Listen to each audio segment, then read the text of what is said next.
नमस्कार शेतकरी बांधवांनो, माझं नाव तुळशीराम पाटील चंद. मी आलेलो आहे पुणे जिल्ह्यातील मावळ भागामध्ये. तर आपण वनशेती हा जो प्रोजेक्ट आपण महाराष्ट्रभर राबवतो, तर तो इथं 200 एकरच्या क्षेत्रावर आपण डेव्हलप करण्यासाठी आम्ही आज याचं उद्घाटन सुरुवात केलेली आहे. आमच्यासोबत आहेत आमचे सहकारी मंडळी. आणि दादा तुमचा परिचय द्या. मी या भागातील आमच्या तीर्थक्षेत्र कोंडेश्वर देवस्थानच्या सानिध्यात असणारे सह्याद्रीच्या पट्ट्यामध्ये आणि अतिशय चांगल्या वातावरणामध्ये साहेबांची आमची गेल्या 2 दिवसावर भेट झाली.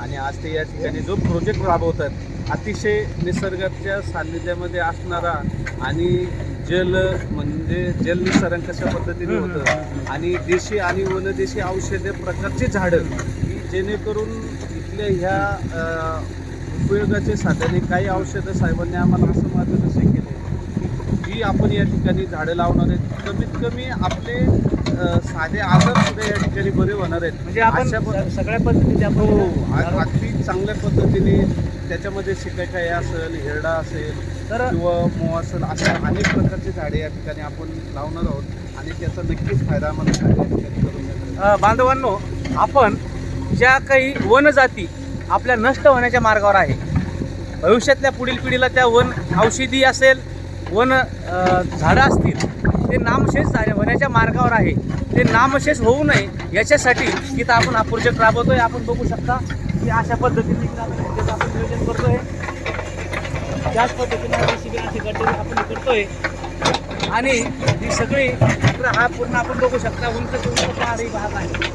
तर ह्या अशा क्षेत्रामध्ये कंपाऊंडच्या बाजूने असं या पहाडी क्षेत्राच्या पायथ्याशी अशा पद्धतीनं आपण इकडे दूरवर बघू शकता. तर अशा पद्धतीनं ही वन शेती महाराष्ट्रामध्ये प्रचंड प्रमाणामध्ये आता जोर धरत आहे. ज्या कोणी शेतकरी बांधवांना ह्या वन शेतीविषयी माहिती किंवा जनजागृती पाहिजे असेल तर माझं यूट्यूब चॅनल आहे केशर कमल ॲग्रो सर्व्हिसेस जालना. माझा मोबाईल नंबर आहे 9822546957. आपण ह्या नंबरवर संपर्क करून वन शेतीविषयी चंदन असेल, महोगनी असेल, वेगवेगळ्या प्रकारच्या प्रजाती आपण वन औषधीमध्ये आपण त्याची जोपासना करतोय, त्याची लागवड करतोय. तर ह्या संदर्भात अशा पद्धतीने काम चालू आहे. धन्यवाद.